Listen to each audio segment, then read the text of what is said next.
hear me, there's some noise in the background because I think I don't know whether it's a parade or something like that or evangelism. All right, so I hope everyone can hear me, but they're just passing through.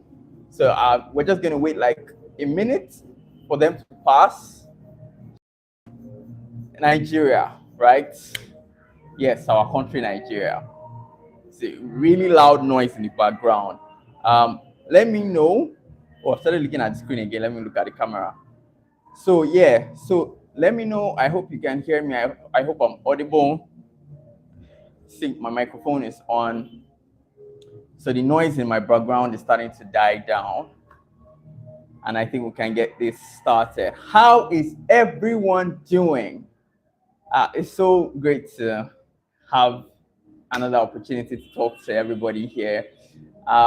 We did our fitness or healthy living challenge last week, where I gave some recommendations on what you should do for a healthy life. And yeah, I'd like to know, let me know in the comment section below, of all those things that were listed out last week for you to do as part of your daily routine for a healthy life, which one was the hardest for you? Just let me know in the comment section below which one was the hardest for you. And if someone else put something that was hard for them and you have an idea of how you can make it easy for that person, please feel free to share your ideas, but let me know in the comment section which one was hard. Was it the exercise? Was it drinking water? Was it staying active at work? Was it trying to take breaks at work? Was it walking home after work? Was it walking home when you are on your way back from work? Which one was the hardest for you? Because I know definitely the participation rate was about 46% out of everybody. So I know that a lot of people found some of these things hard, and I saw some of the answers that I got. So please put it in the comment section below. Let's know which one was the hardest for you, and I'll probably be able to share some ideas on how you can handle that. All right. That said, it's time to get into today's conversation. Today's conversation is a whole different angle, actually. Whether you choose to understand or to accept it or not, your mind, your brain, I don't know if my background has gotten louder. It seems that the Crusaders have come back. So it seems the Crusaders have come back. Christianity is a very, very loud religion. Christianity is a very loud religion, and they should not allow me tackle them today on my live stream, because with all the noise they are making, we are not seeing it in Nigeria. But let's not go down that road. Okay. So it seems the noise has reduced in my background. All right. So your mind controls everything about your body. Your mind controls everything about your body. Listen, if you are struggling with your weight, struggling with your blood pressure, you're struggling with your blood sugar, you are struggling with your relationships, you are struggling with your mental health, I promise you that there is a part that your brain, your mind has to play in it. A lot of people think, high blood pressure, let me just go and take drugs. I'm gaining weight, I want to lose weight. Let me go and take this slimming tea. Let me go and take this drug. Let me just go and start going to the gym. They don't pay attention to the part of the mind. And if you don't address what you need to address in here, it will be very hard for you to see results. Very, very hard. And that's what we want to talk about today. How does the mind affect all these things? What can you do to make sure that your mind is actually in the right place for you to expect the results of whatever you are trying to get, whatever your health goals might be? That's the real question that we're going to be answering today. So today is not just mental health. It's tying in mental health into your physical health. How do they meet? Because people always think, oh, mental health is not for me now. I'm fine. There's nothing wrong with no, I'm okay. Nothing they do me. I'm not crazy. That's what they think once they hear mental health. Or you hear some people say, what's mental health? You are too weak. Be a man. It's all these Gen Zs that talk of mental health. No. Mental health as a whole plays a major part in your physical health. And that's what I'm going to be explaining to you today. All right. So just stick with me. I'm going to run through this. A lot I'm going to share today. I'm also going to give you tools. All right. It's not just going to be conversational. I'll give you tools you can actually use to assess your mental health. Let's be sure, like it's enough of just assuming that everything is beautiful. Can we be sure? Can we check? Is there a way we can check your mental health? You can check it, right? So you can check and actually assess, okay, I believe I'm fine, but let me take a small assessment to see how I'm actually doing. All right. And it cuts across everyone, every single person. I have taken all these tests myself. Yes. So, and you might want to share this test with anybody that is acting funny.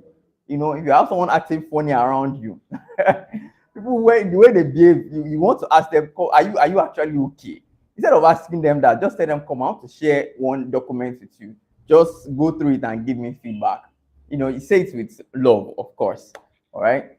So that's where we're going today. Now, as some of you might know, I'm Dr. Macx, a gospel singer and a medical doctor, and this is my way of just giving back to the community, helping everybody with their health. So I am open to questions.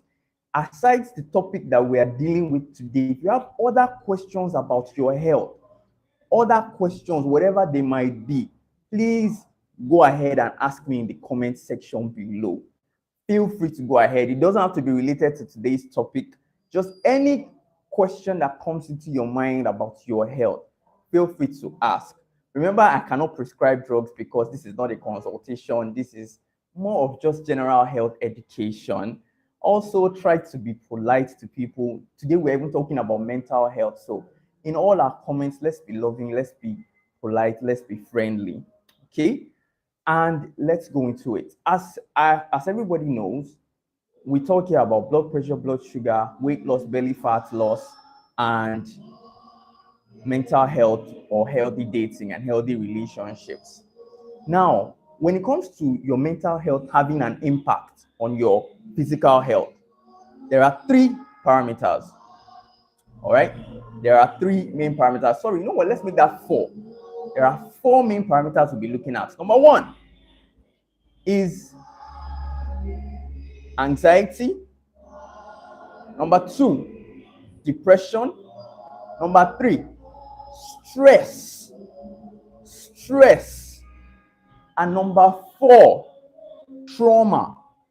These are the four things we'll be looking at today that affect your physical health. Anxiety, depression, stress, and trauma. All right, trauma. And let's start with the most obvious one of all that everybody deals with. Everybody, I don't want to know who you are. From the lowest copper who just started work today to the CEO of the biggest company, we all deal with this. And what is it called? Stress. And please let me know if the background noise is quite loud. All right, please let me know if my background noise is quite loud. The noise in my background is really much, but I don't know if it's disturbing. So if my background noise is quite loud, so I'll just hold my microphone so that I can speak directly. But if the background noise is not disturbing, then that's fine. I'll just continue. So let me know, because it's actually disturbing me a lot. These Christians that are supposed to be my brother in the Lord, that have been in church since like 10 a.m. That refuse to close at 3 p.m. Since 10 a.m. they've been in church, they refuse to close till 3 p.m. Yet Nigeria is still like this. So Nigeria is still like this. We are still seeing this Nigeria like this. 6 hours of church and Nigeria is still like this. Okay, no problem. Moving on. So stress. Now, when people talk about stress, every time we say it like it's a bad thing, right? Oh, stress, don't stress me. Oh, no, I don't want that stress. This stress is too much. Stress is not always a bad thing. And what do I mean? You're walking on the road, you see a snake. You jump and start running. That's stress. It saved your life. Right? You have an interview tomorrow. You are sitting down to prepare, you are trying to read, or you have an exam tomorrow, your brain is firing, or you're even in the interview or in the exam, and maybe it's a one-on-one kind of exam scenario, and questions are being fired at you. Your mind is firing, you are giving answers. That stress, it's good at that point in time. If your brain doesn't fire at that level, your answers will be sluggish. That's stress, right? You're in a room and a lion enters the room. Your brain starts to calculate, okay, I jump over this table, or you hear fire, fire, fire, fire, fire. That's why when there is fire, they actually tell people not to panic, because that's the first thing your brain is doing. It's calculating, if I can jump over this place and enter this place and do this and fly out through that window. That's what your brain is calculating to save your life, right? So stress is not always bad. There is what we call acute stress. A short period where there is a very visible imminent danger, or there is pressure, visible pressure, and you need to respond to that pressure or danger. That's acute stress, and that's fine. That's actually good. Honestly, it is. The problem is when this acute stress now becomes chronic. It doesn't now end. For the fire, when you finally get out of the place, you calm down, right? For the snake, when you finally run away, you calm down and catch your breath. For the interview or the exam, after the exam, I remember those days, the first thing is everybody will go and sleep for like, I don't know, 8 hours or 10 hours or something like that. Everybody will just crash, right? Because it's time to rest. It becomes a problem when in your mind, this stress is now continuous. You are not resting. So at work, it's now every day there is a major pressure on you. Monday to Friday, January to December, you are always under consistent pressure. That is chronic stress, and that one is dangerous because your brain cannot be firing like that all day long, all year long. The body was not made to handle that kind of pressure. It's continuous. All right. So there's that. You have, for some people, it's an event, a major event, the death of a loved one, or a very traumatic event, all right, that just puts them under consistent pressure. It can be the loss of a job, all right. They did not expect to lose that job and they lost the job, and then their minds are just firing. Okay, what do I do? What do I do? Consistently like that, right? That can create stress. Just one event, but a major traumatic event that keeps you under pressure continuously. All right. These are the kinds of stress that we're concerned about. Because, like I said, you see, you need to understand your brain does not know the difference between when there's a lion in your front and when you are having multiple deadlines at work. Your brain does not know the difference. As far as your brain is concerned, whether there's a lion in your front or you are chasing deadlines from Monday to Friday, January to December, it is going to produce the same kind of chemicals. It is going to produce the same kind of reactions. As far as your brain is concerned, there's no difference. Your brain does not understand the difference. Whether it is your rent that is due that you're trying to figure out, or there is a snake in front of you, your brain does not know the difference. As far as your brain is concerned, produce chemicals for stress. And so when you are consistently under stress, it means your brain is always producing those chemicals continuously. Continuously. Guess what? Because your brain now controls your body, those chemicals now have an effect on the body, because it's no more a short time. It's no more just 2 days or 1 day or maybe an hour or 2 hours. It's for a long time. So the chemicals that were made to just be released in quick bursts, right? Quick release, save your life, do whatever you need to do and reset. Those chemicals are now persistently flowing in your system continuously. And they will definitely cause issues, right? So I had to explain stress because it's important that you understand what we mean when we're talking about stress. Okay, I just had to check that my mic was good. All right. So let's start with the impact of stress on weight, obesity. Do you know that stress actually triggers a process? And that process causes you to add weight. Do you know that? Let me know in the comment section. Let me know in the comment section below. Do you know that stress triggers a process in your body that makes you add weight? Yes. Please, I actually want to know if a lot of you know. It is important that you understand this. And so if someone is trying to lose weight and that person is stressed, you can see how the person will be going to the gym, drinking all sorts of teas, trying all sorts of recipes, cutting down on all sorts of diets and all that, and the person is not seeing results because the stress is making the person gain weight. The impact of everything they are doing will not show. See why I said your mind controls your body. All right, your mind controls your body. So that's number one. Now, another thing for you to note about stress is that stress predisposes you to what we call stress-induced eating. I'll say it again, stress-induced eating. In other words, when you are stressed, you are likely to have a higher craving for sugar. Why? Because your body feels like you need to burn energy. Remember what I said, a lion is in your front. As far as your body is concerned, as far as your brain is concerned, that's what's happening. There is a lion in your front, you need energy to run away from that lion. So it will always crave, because you're under stress, perpetually, your brain is always craving sugar, sugar, sugar. It is stress induced. That's why you're more likely to take soft drinks, you're more likely to take junk food.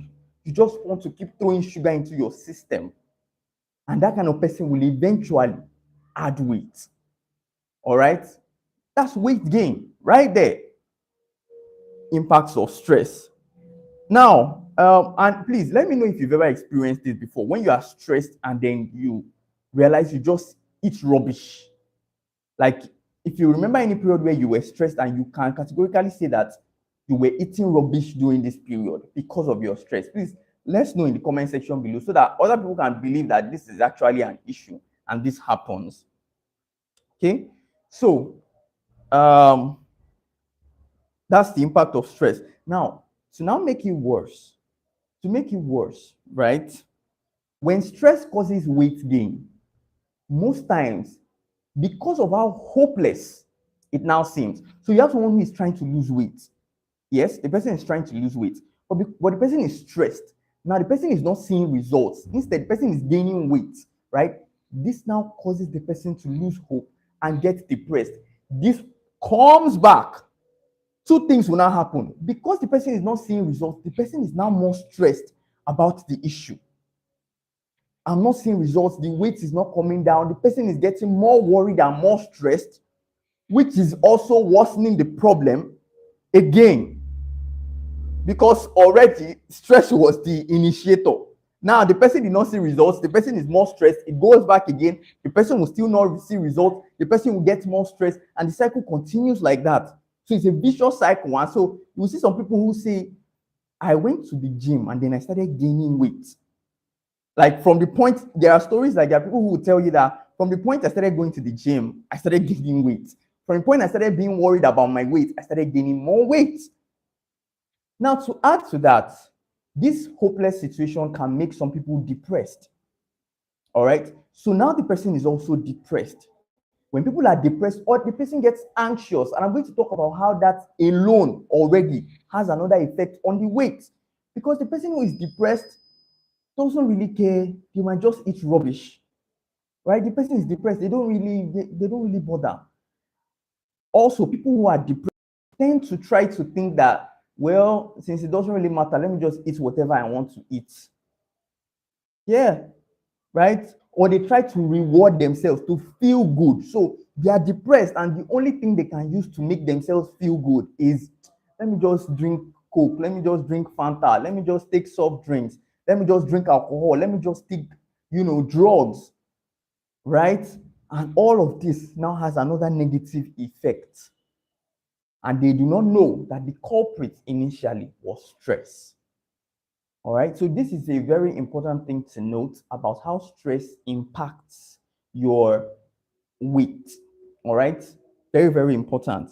Next thing that stress affects, blood sugar. Do you know that stress triggers a process that causes your body, your liver in particular, your liver to produce more sugar? Yes. Stress triggers a process that causes your liver to produce more sugar and put it in the blood. So when someone is dealing with diabetes, the person is using drugs, they don't know why they can't see results, but the person is under stress. He doesn't know that while he's taking drugs, he's trying to watch the diet and all that. Stress is telling his liver to produce more sugar into the blood. So everything he's doing on the outside is just a waste. It's another thing important, it's very important to note. Another thing is, a lot of us have heard about stress um, and insulin. Sorry, insulin in diabetes. You know, some of us who know a bit about diabetes know that a lot of people who have diabetes have to take injection insulin, right? Usually it's given into subcutaneously. You know, you just press the stomach and just push it. And these days there's even an infusion insulin pump, right? They just put it somewhere, they attach it somewhere, and it just pumps insulin regularly into the system. Why? Because a lot of people with diabetes are not producing enough insulin, and there's also a situation whereby the insulin is not, the body is not responding to the insulin that is being produced, and that's why their sugar is high. Ultimately, the bottom line is insulin helps to clear sugar from the blood, right? That's what we understand. Do you know that stress causes a hormone to be produced, and that hormone blocks insulin? So the insulin that is meant to come and clear sugar from the blood, because you are stressed, that stress is producing a hormone that is coming to fight that insulin, coming to block it, does not want it to work. And so people with diabetes will start to notice the blood sugar just remains high, and they don't know why. Stress. All right. Another thing I'll talk about with stress is, I don't even need to mention this one. Stress and high blood pressure. They are 5 and 6. Stress and high blood pressure.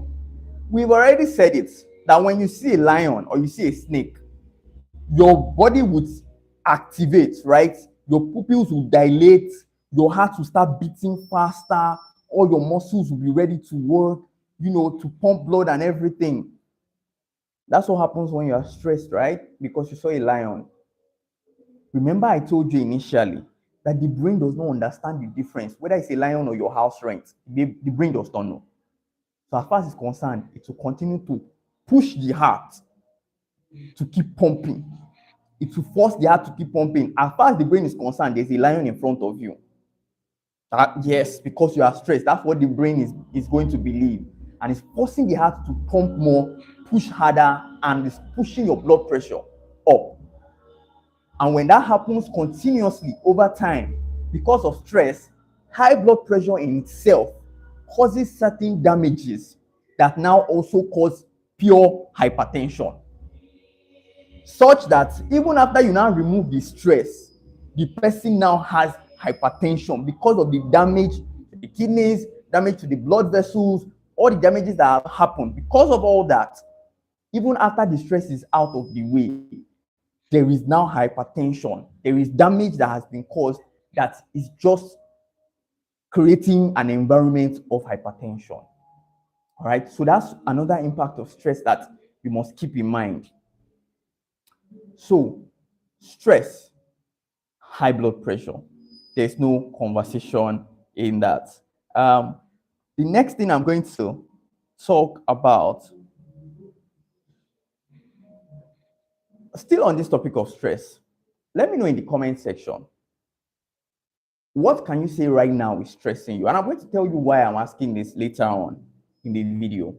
What can you say right now is stressing you? And are you having acute stress, which is the good stress? Maybe you have exams coming up, you have an interview coming up, you know, you have a presentation coming up. That's acute stress, that's good. Or are you having chronic stress? Let me know in the comment section. Just leave a comment. All right. Are you having acute stress or chronic stress? Let me know. Now, another impact of stress that I must stress is stress comes with poor attention to things around you. And what do I mean? Relationships, your loved ones, family, friends. When you are stressed, you don't pay attention to them. So you have children, or you have a husband or a wife, and you're not paying attention to the burden they are carrying. You're not paying attention to the challenges the children are facing. Are they being bullied? Are they being harassed? Are they facing some sort of abuse? Because you are stressed, you're not paying attention to that. And that has a ripple effect, because when a problem now happens and it explodes, because of your lack of attention to these children, it now causes you to have more stress. All right. When that problem happens, it now increases the stress on you. And depending on what the problem is, it may or may not be reversible. Same thing with your loved one. You put so much burden on them. You are so stressed that you don't help out in the house. You don't help out with the kids. You don't help out with anything. And they're the ones carrying all of it. The day they collapse, it's going to be an issue. You agree? So there is that impact of stress on your relationships, on your loved ones. And to add to that, I don't want to sound like I am a supporter of, I don't want to sound like I'm a supporter of people cheating in relationships. But the truth about it is this: when you are stressed, not only don't you have time for emotional support, for physical support, for financial, okay, maybe you might have time for financial support, for emotional support, physical support, intimacy, you don't have time to spend with that person. Because of all this, you create a vacuum.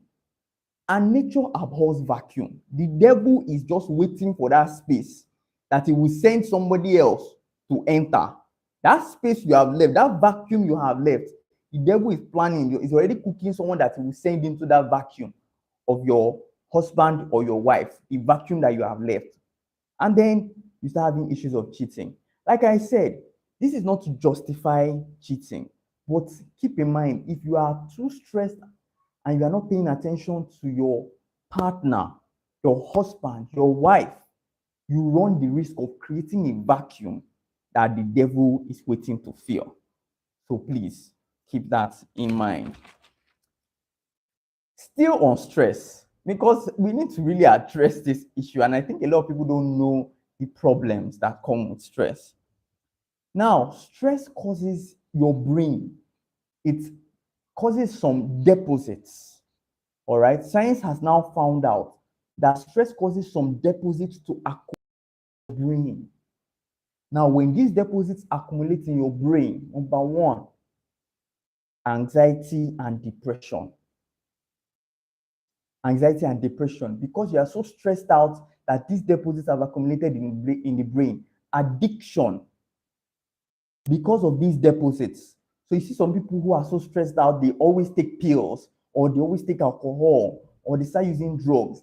Stress actually pushes you into addiction. Another one is Alzheimer's disease. That situation where you have an elderly person who cannot remember where he is, cannot remember anybody's face. They just find themselves at the bus stop and they don't know how they got there. Long-term stress can build up to that too, because of deposits that are in the brain. This is science here. All right. So that is important to note. All right. So overeating, alcohol, gambling, and to add to that, there is something now we call stress-induced symptoms. Someone just wakes up and starts seeing rash. You start buying all sorts of cream. You go and see a dermatologist. You say, this rash is there, it's itching me, it's this, is that. Taking all sorts of drugs, not knowing that it is actually caused by stress. It is just a stress-induced symptom. Yes, rash, hives. Some have chronic fatigue. Chronic fatigue syndrome, and it can be so bad that one day the person wakes up, right? You wake up, your eyes are open, or you just cannot leave the bed. You cannot move. They check the person, there's nothing wrong with this person, but the person just cannot move. Stress can be that dangerous. All right, chronic fatigue. Okay. Now,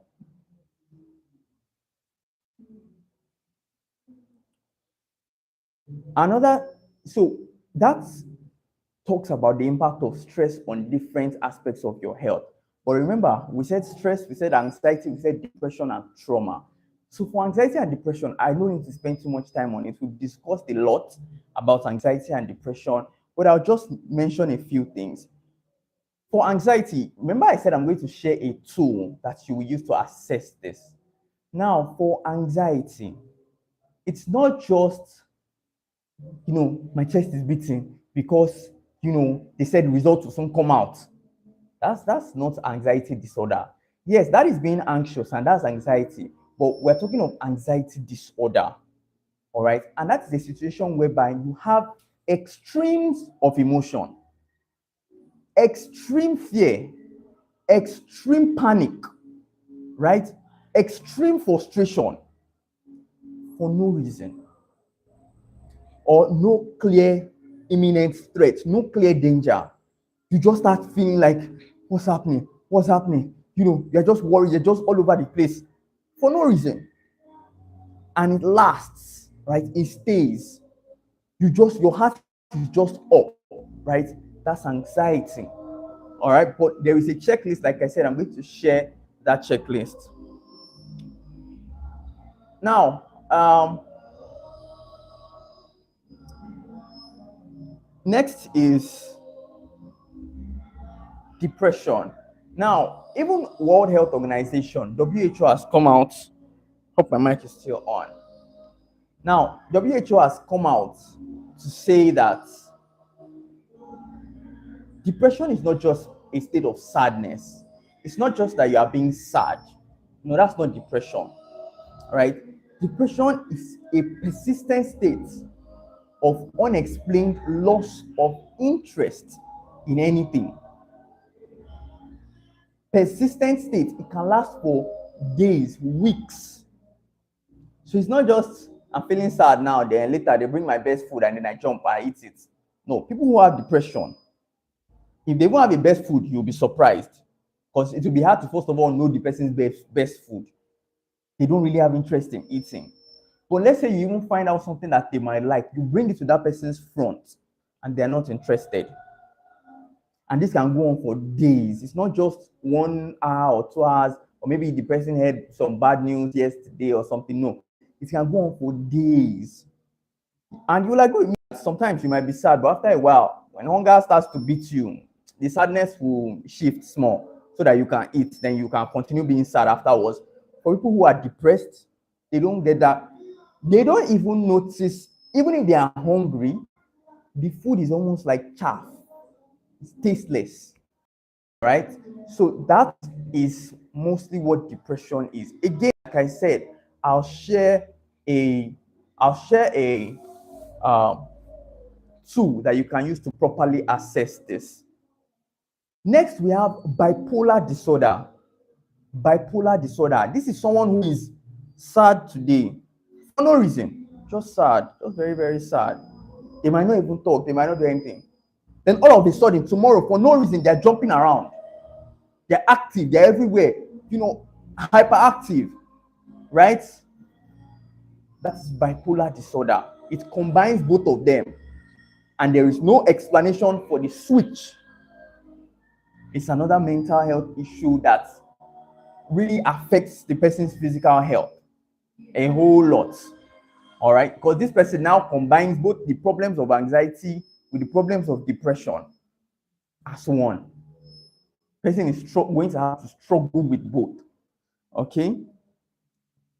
Now, it's important for me to state that a lot of times these mental health symptoms can seem overwhelming.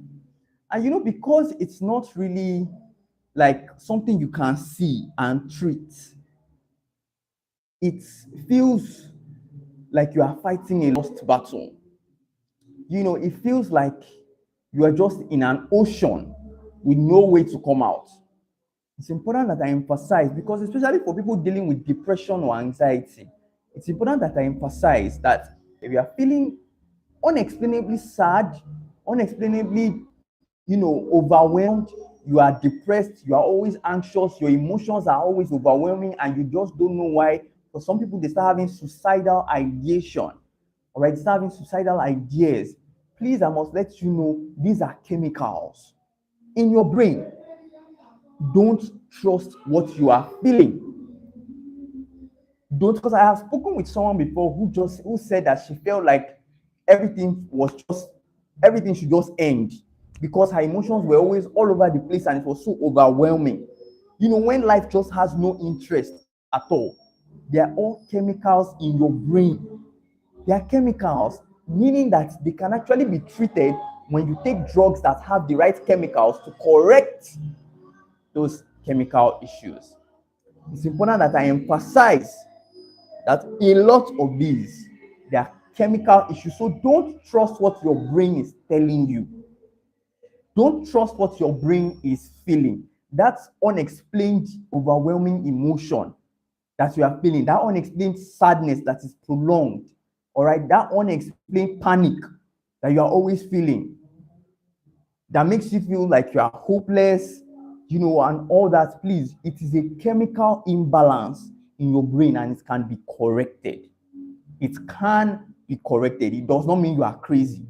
It just means that you need to take the right kind of chemicals that can balance things out in your brain. It's as simple as that. I must stress that at this point. Now, like we all know, anxiety, high blood pressure, they are friends, they are best friends. Anxiety, overeating. When people are anxious because of the anxiety, they don't even know that they've already taken 2 bottles of Coke today. Why? Because they are hyper, right? They're always hyper, they are always worried, right? They don't know what they are putting in their mouth. It's anxiety, and they'll end up with obesity, very likely. Same thing can lead to diabetes. That's anxiety for you. All right. Then you also have depression. I'm really sorry, guys. I'm struggling to keep my thoughts aligned. The noise in my background is really bad. It's really, really bad. Um, Help join me in praying that they close this program soon. Like, God, please let them close this program soon, for crying out loud, since 10 a.m. Oh, I need to calm myself too. I need to calm myself because, okay. I'm trying to get my thoughts together. All right, and now the same thing applies for depression. Depression, high blood pressure, they are 1 and 2. When people are depressed, they are likely to overeat, especially if they are trying to reward themselves or make themselves feel good. Because on some level, they don't feel anything. So they think, okay, let me just buy junk food and just enjoy my life, because they can't seem to grasp what is actually important in life. So they just want to get whatever they can get. Depression can cause that. So depression, hypertension, depression, obesity, depression, diabetes, and okay, yes. Now, I've already spoken on how anxiety, stress, and depression affects your personal relationships. Now, another thing you need to note is that um, there are other factors. You have something called low self-esteem. It's often associated with depression. Now, people with low self-esteem due to depression are likely to end up in toxic relationships. So it affects your relationships. So the person is depressed, they have low self-esteem, they are very likely to meet someone who will take advantage. That's how you enter toxic relationships. You take advantage of, they meet people who take advantage of the fact that they are depressed and they are sad. All right, that's how they enter toxic relationships. So low self-esteem is very important. Insecurity, also another effect of depression. Remember, the person who is depressed is also struggling, likely.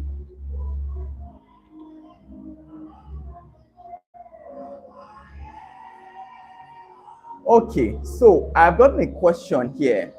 Whether anxiety and depression are related, and what's the quickest way to deal with them before the symptoms get too far? As for the quickest way to handle anxiety and depression, I will go into that at the end. I'm going to give you step by step what you need to do if you suspect you might be dealing with this. I'll break that down. However, if they are related, not always, in the sense that anxiety doesn't necessarily cause depression, but because of the bipolar disorder that I mentioned, there are people who have both anxiety and depression combined, and that's what we call bipolar disorder. All right. So in that space, they can be very related. All right, because it's now a combination of both of them. And another thing that makes them related is they have very similar effects on health. Anxiety can cause obesity, anxiety can cause hypertension, depression can cause obesity, depression can cause hypertension. All right, diabetes too, both of them can cause it. So in the sense of what the symptoms are, anxiety is more of up, active, high energy, emotions, right? High emotions, either high fear, panic, high frustration, high irritability, all right? That's anxiety. Depression is more of the other side, low everything, low emotion, low interest, low energy, low positivity, low response to anything. So they are different like that. But despite the fact that they are two extremes, they have very similar effects on physical health, like I have mentioned. So, like I said, I'm still going to break down the steps you need to take. There's something else I want to talk about. Yes, another thing is depression and anxiety can often lead to what we call lack of self-worth. Now, there are people who don't understand in their head what their worth is. And make no mistake, it's not because they are poor. Nah, it's not that they are poor. They just lack a fundamental understanding, and that's what anxiety and depression can cause, right? They lack a fundamental understanding of who they are, the value that they should have. And because of that, they are often very, very much at risk of entering toxic spaces, toxic relationships, making bad friends, and being vulnerable to bad habits like alcohol, addiction, gambling, and all that. Because of the lack of sense of self-worth, they enter relationships that don't benefit them. They enter relationships where they are doing everything, they are doing all the work, yet the person doesn't appreciate them. They have friends who don't appreciate them. They have people around them who they run around for, but these people still do not appreciate them. It's a fundamental lack of self-worth that is often caused by by depression and anxiety. All right, it's very important that I mention that. There is another one that is called a lack of self-love and self-care. All right, a lack of self-love and self-care, very, very often caused by anxiety and depression. One thing you need to understand is that because anxiety and depression are extreme emotions that cannot be explained, they often come across as overwhelming. They can be very frustrating. All right, now because of how overwhelming they are, people who suffer from this often find it difficult to have time to take care of themselves, because most of the time they are just overwhelmed. All right, so they don't really have time for self-care, self-love. all right, to really take care of themselves. A lot of times people struggle with that because of what? Anxiety and depression, and also stress. All right, stress. So that's very, very important to mention. All right. Now, there are two things. I want to mention something that people must know about relationships. Whether it's a friendship, whether it's a business relationship, whether it's a personal relationship, marriage, whatever it is, there are two things you need to understand that attract people to you. Two things that attract people to you. Number one, your value, and number two, your flaws. Now, guess what? Nobody must be attracted by just one of these. Let me explain. One is attracted to you just because of your value. That person wants to come and milk you dry. That's what the person is coming to do. All right. Now, if you don't even know that value, you will allow them come in. That's the place, that's where depression can cause lack of self-worth, and it will make you vulnerable. Don't know that value. So someone who is attracted to you just for your value, it might be money, it might be power, it might be fame, it might be popularity, whatever it is, right? They come and they want to just milk you, right? It might be connections that you have. So they will get close to you just to enjoy that value. They will never prioritize your well-being. They will not. They are only and you will notice that they are only around you because of what they want to gain. That is a problematic relationship. It cannot just be your value. On the other hand, too, you must make sure that people are not attracted to you just because of your flaws. There are people who have a savior mentality, and they will come to you, your problem is like this. This is how you should do it. Let me show you how to do it. I want to help you. I want to do this. They always come across like they want to save the day. They want to help you. They want to fix something. They're always looking for something to fix. They're very critical. Nothing you do will be good enough. They are always so critical. They must be trying to fix something. These are people who are attracted to you just for your flaws so that they can come in like the savior of the day. They come in and save the day, and they can have a God complex. I feel like, yes, I helped you. I took you from here to here. Yes, so if I speak, if I say anything, you should answer me. They don't have a controlling approach. So because of the fact that they are attracted, and whenever someone is attracted to you because of your flaws, most of the time that person is a narcissist. All right, narcissists like to have a God complex. Like, I'm the one, I'm right, you are wrong. I can see your point. You are the one who has the problem. All right, I want to fix you. Something is wrong with you. All right, I am the one who can fix others. Nothing is wrong with me.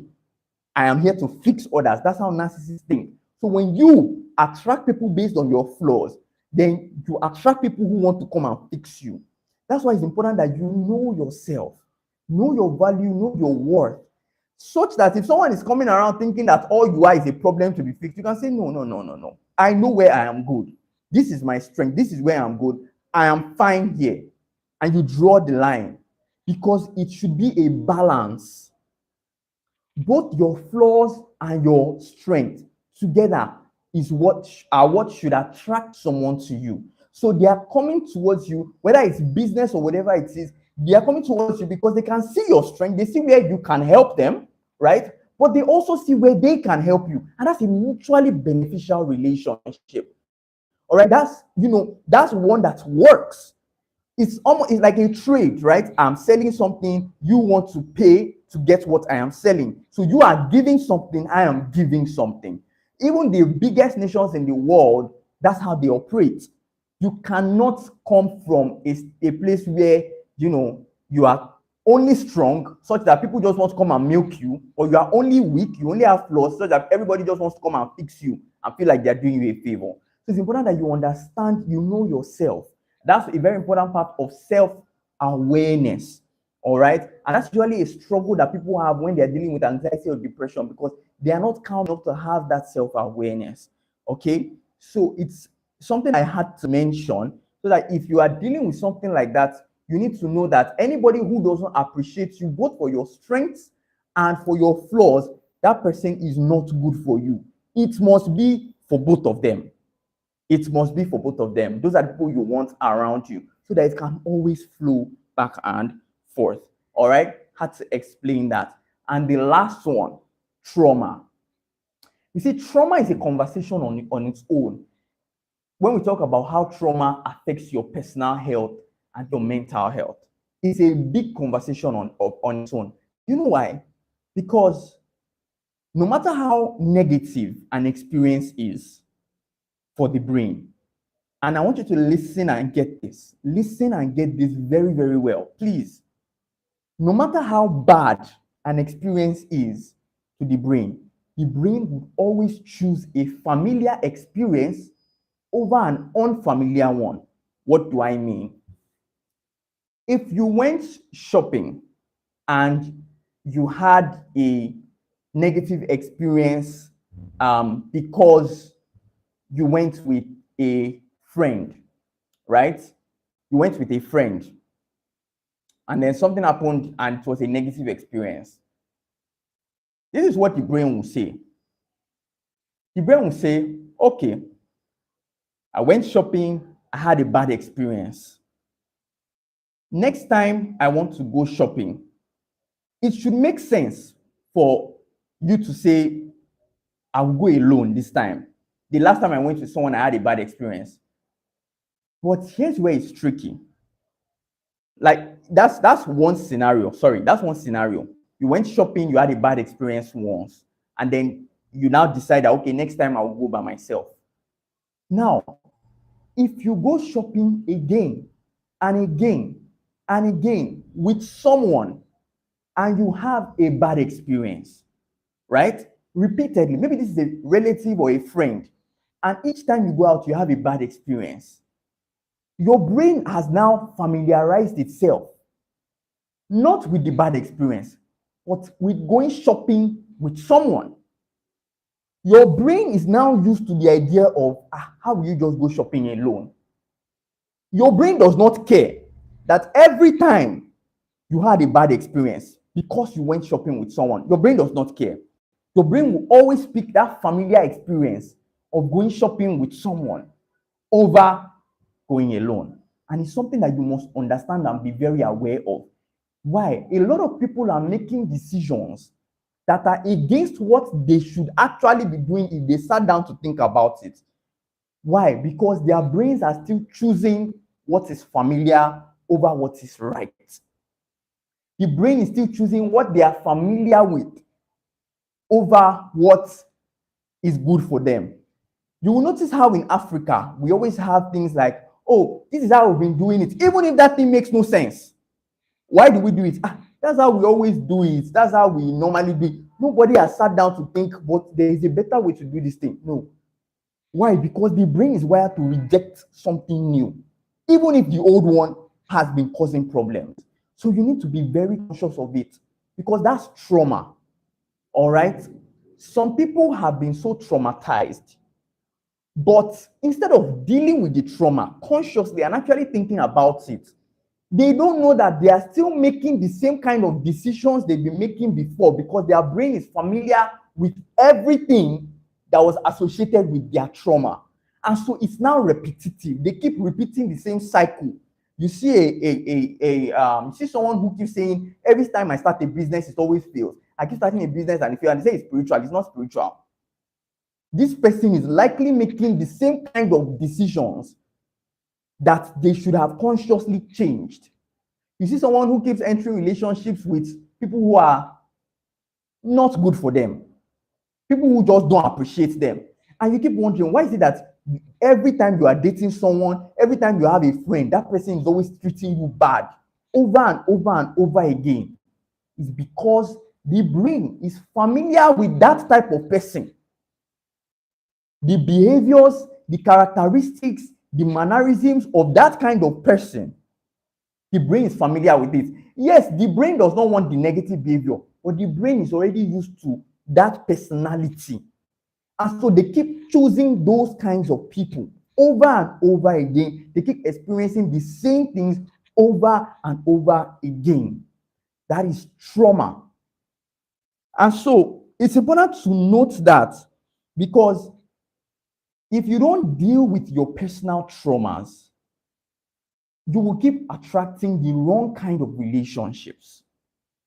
And like I said, even in business, there is what is called work trauma, where you have been doing something in a particular way and you keep getting bad results. But because you are afraid to change, your brain is afraid of something new, something unfamiliar. You keep doing things the other way and you keep getting negative results. Because you are afraid of the unfamiliar, you won't ask for help. You are overwhelmed with work. You are stressed out. But because of trauma, maybe there were times when you gave out work, or there was a time you gave out work to someone to assist you and the person made a problem. Since then, you don't ask for help. You just stay traumatized. You just try to do everything by yourself. You put everything on your head. That is trauma. It is going to affect your health. All right? And trauma always causes anxiety. Almost all the time. It almost always causes anxiety because the person is always afraid. That thing that happened, maybe it was a bad event, right? This is another type of trauma now. A bad event that happened. And you just, anytime something like that seems, you just run away. You just abandon it. Or maybe you try to start a business one time and then there was an issue, everything just scattered, it was messy and all that. Because of that, once you hear anything business, hey, I'm not doing it, you just remove your hand. That's trauma. You don't want to try to take a step forward. You don't want to even try that thing again. You don't want to hear it because of your past experiences. And it is something that you must find a way to deal with. All right, like I said, trauma is a big topic. Now, another aspect of trauma is what I call self-sabotage. Please pay attention to this. Self-sabotage. There are some people, spirituality and Christianity will call it village people. They will call it superstition. But there are some people that seem to always spoil the good thing that they have going for them. By their own hands, they will spoil that good thing that they have. Self-sabotage. Most of the times, and please pay attention. Please pay attention. Some people have associated a trauma with something good. Please pay attention. Some people have associated a trauma with something good. And so anytime a good thing or that good thing is coming near, they will spoil it because they think it's trauma that is about to repeat itself. Meanwhile, it's actually something good. It's important that we note this. Very, very important. A simple example can be a woman, let's say a lady who is single, she met a guy, this guy was wealthy, he was doing well, had money, took care of her, and then something bad happened. Maybe his family rejected her or something like that. Yeah, let's just say his family rejected her and everything just capsized. Then the woman says, oh, okay. Next time she meets a guy who is doing well, who has money, unconsciously, and that's where I must emphasize that, unconsciously, her brain will start making her take the kind of decisions that will spoil it. Why? Because her brain is already suspecting that this is going to be a repetition of what has happened in the past. So self-sabotage most times is unconscious and it comes from a place of trauma. All right? Self-sabotage. It can be in your place of work. All right? So there are certain things that normally happen maybe before you get a promotion. There are certain events or certain requirements, and maybe there was a time you put in all your effort and then everything just exploded in your face. It did not work well and all that. Next time you have a promotion exam or an interview, somehow your brain will intentionally just want to spoil it. Not because your brain does not want you to be promoted, but because your brain is trying to run away from that kind of failure, that kind of setback. Your brain wants to avoid it, so your brain will just say, let's just spoil it instead. Let's just scatter it instead. Unconsciously, your brain will push you to make decisions that will sabotage the whole thing and spoil it. Trauma can cause doing why without even knowing when you are doing it. You just realize that it's that day that you have the interview that your brain will just tell you to pick one kind of shirt that normally, honestly, does not make sense. Or that's the day you will somehow be sluggish to work. Or that's the day that you will just decide to do something else that will make you late. Or that's the day that somehow you remember one other thing. You know, something funny will just come up that your brain will convince you is more important than the real thing that you should pay attention to. That's trauma. Self-sabotage. Your brain is deceiving you because it is trying to avoid a negative experience repeating itself. So please, it is very important if you notice that there is a repetitive kind of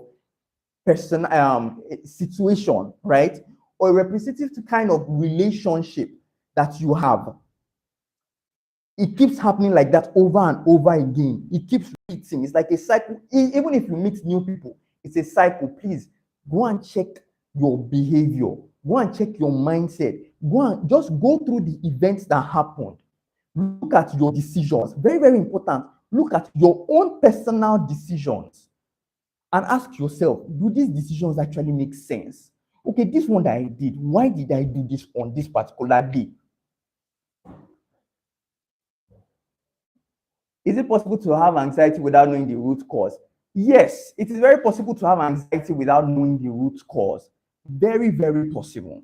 Very, very possible. In some cases, anxiety is triggered by a traumatic event, all right? Something traumatic that happened. It could be that there was a physical life threat, you know, an explosion, a fire, or something like that. And then from that point on, you are not settled. Anytime you hear a small pa, you know, your mind will jump. You start thinking, you know, there's something called post-traumatic stress disorder, all right? So because of a trauma that has happened, the person is now, you know, very prone to having panic attacks and anxiety. Or maybe there was a time someone went to a bank and then the bank got robbed.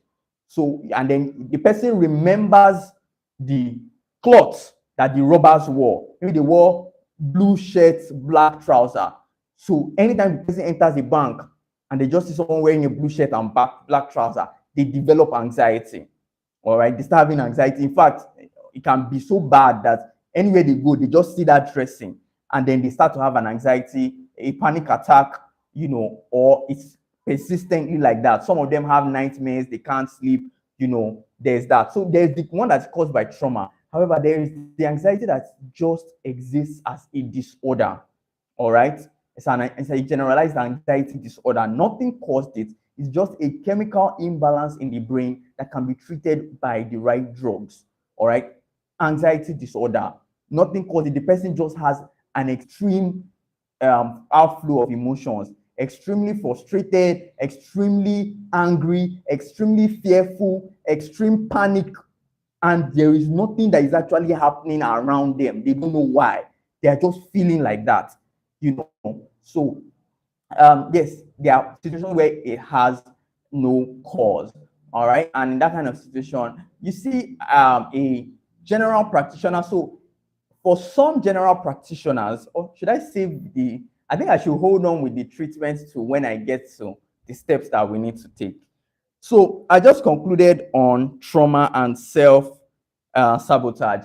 If you want me to actually take more time, because like I said, trauma is a big topic, all right? If you want me to take some time to delve deep into trauma and how it affects your health, let me know. Just say, let's talk about trauma.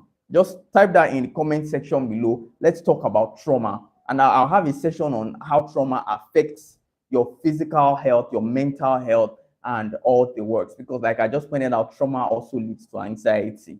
So now, we've talked about all this. Question is, what's next? What do you do? What's the first thing you're supposed to do? Step one, you need to do an assessment.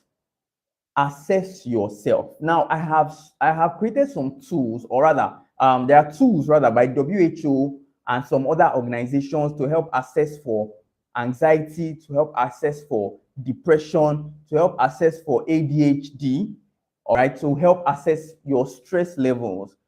There are tools like that from WHO. Now, because a lot of them are PDF files, I couldn't put them in the description of this video. But if you are not on the group, then I'll add a link to my group to this description. All the PDF files, I'll drop them on the group. All right, I'll drop all the PDF files on the group for your assessment test, so you can assess yourself. You take the test and it will assess if you have anxiety or depression or stress or ADHD. There are different tests for each of them, and I'll put those on the group. You can take those tests by yourself. And of course, in our next session, you can let me know what your test results were, and we can have some conversations around that. So that's the first step, all right? You need to assess, to know where you are starting from. Let's know what the issue exactly is. We can't keep guessing. Oh, maybe it's depression, maybe it's anxiety. No, let's stop guessing. Take an assessment and know where you are. Step 2. Now, based on the results of the test that you have taken, you now need to know, do you need to see a doctor, or do you just need to take some preventive measures?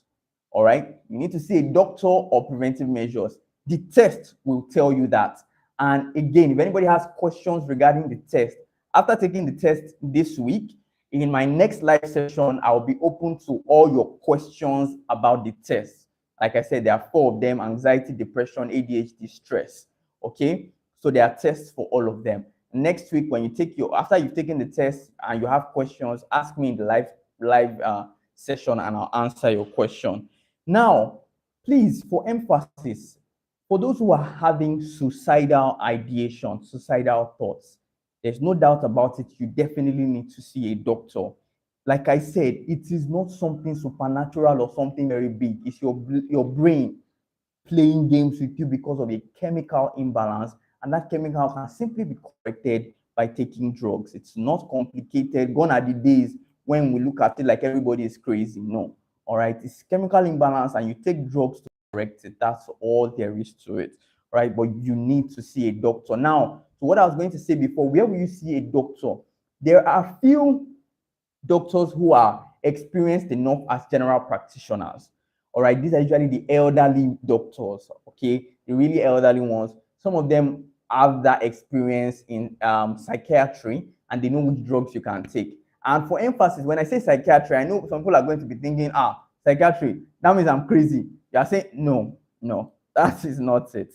Psychiatry refers to basically anything that has to do with the mind, the brain, and any form of chemical imbalance that needs to be treated. It's not like everybody is crazy. So for people who are having anxiety or depression, unexplained emotions and all that, psychiatry is the department that treats that. All right, it's not just for crazy people. If I may use that word. All right, so please, I have to explain that. So some general practitioners, very experienced, can prescribe drugs.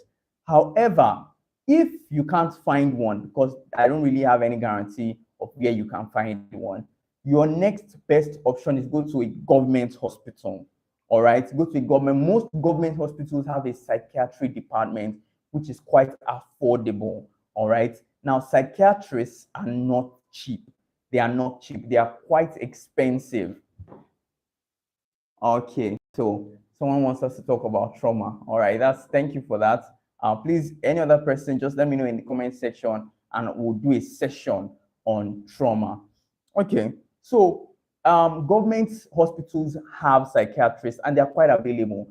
Now, if you don't want to go through the stress, because the problem with government is the stress, right? It's the stress. There are so many patients, so many processes, so many long queues. It's a lot. For those who can't, you can now go to a psychiatrist. All right.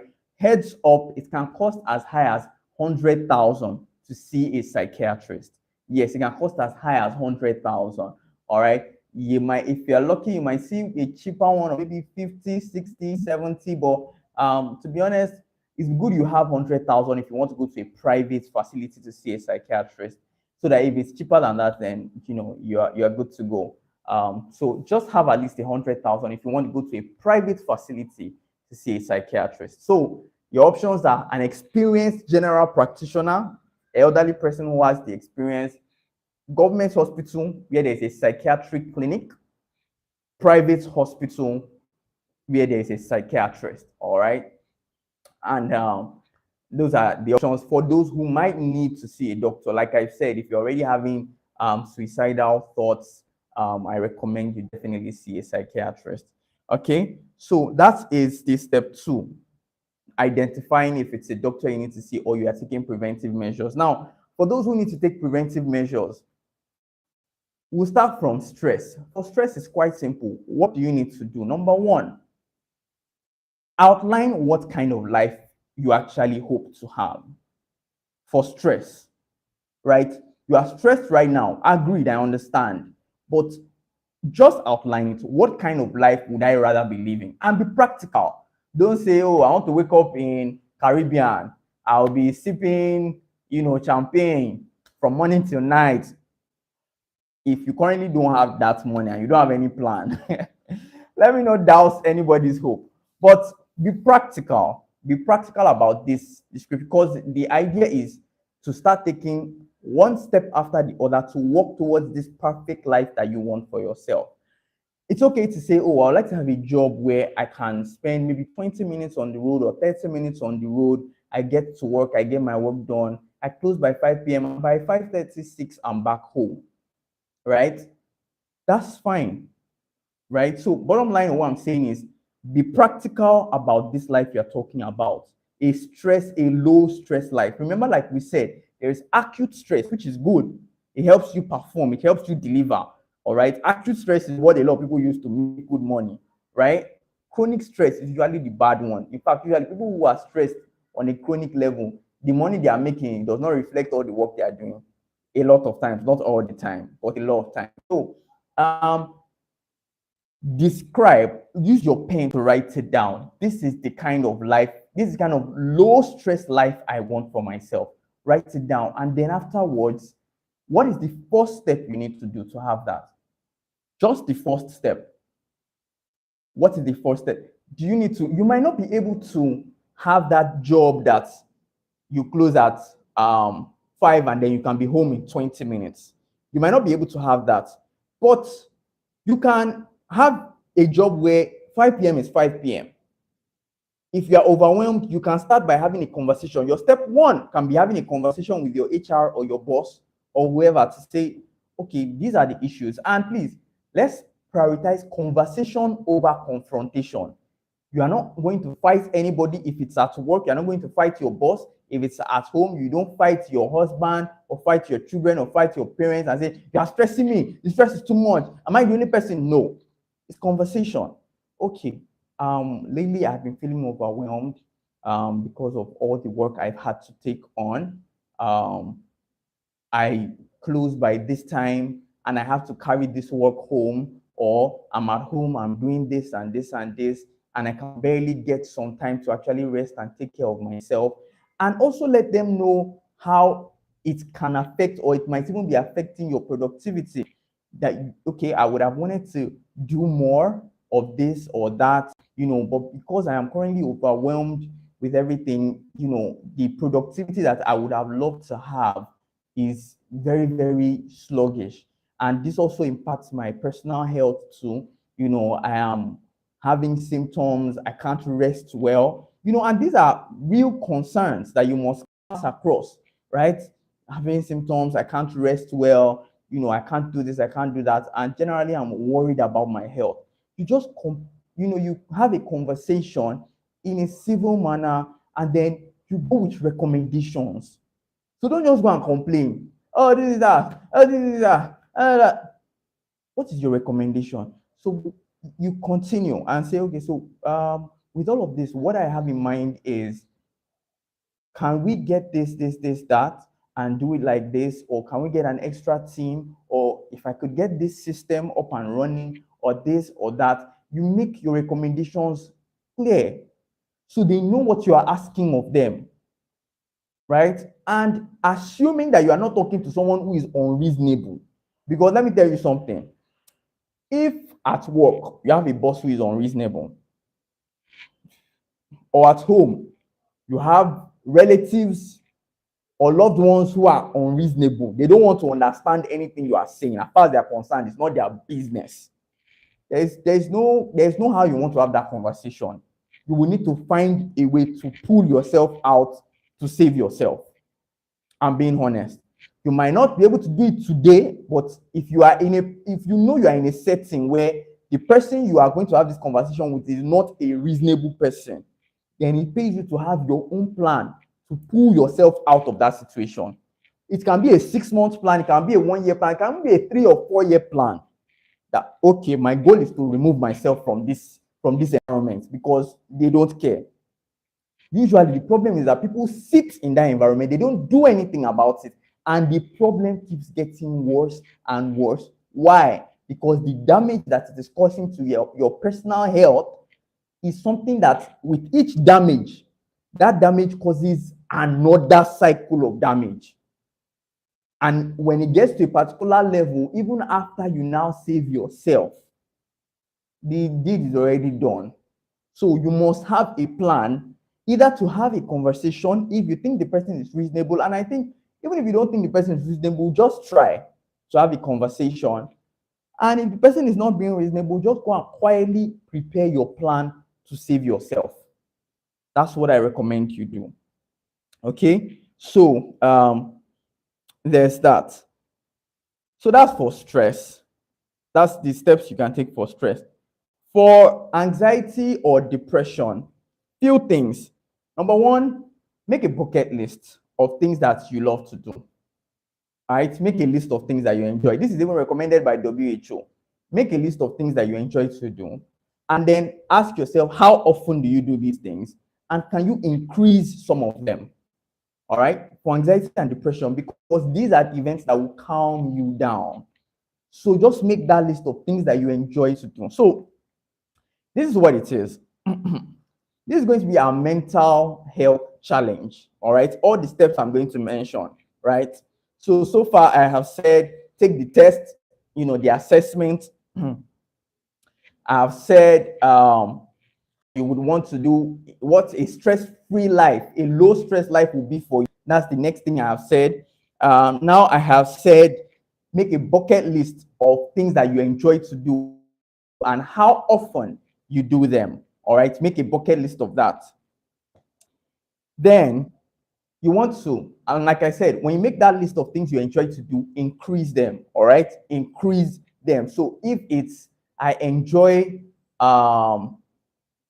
maybe seeing a movie. Let me just take something that simple. I enjoy seeing a movie. You ask yourself, how many times do I see a movie in a week? I see a movie maybe 2 times. Can you increase it to 3 or 4? Right? And be intentional about that. It's very important for anxiety or depression. Very important. Next is join a community. And thank God you are part of Dr. Macx's Health community, which brings me to something that I'm going to ask. If you would like us to have mental health virtual conversations, all right, where it's not just me on a screen talking, but it's more like a Zoom meeting where we can have conversations about a lot of topics, all right, ranging from business to politics to social events to trending events. If you like us to have virtual sessions like that, let me know in the comment section. Okay, since my network disconnected, just communicate and be a part of the community. Let's just in community. So if you like that, comments down below virtual sessions.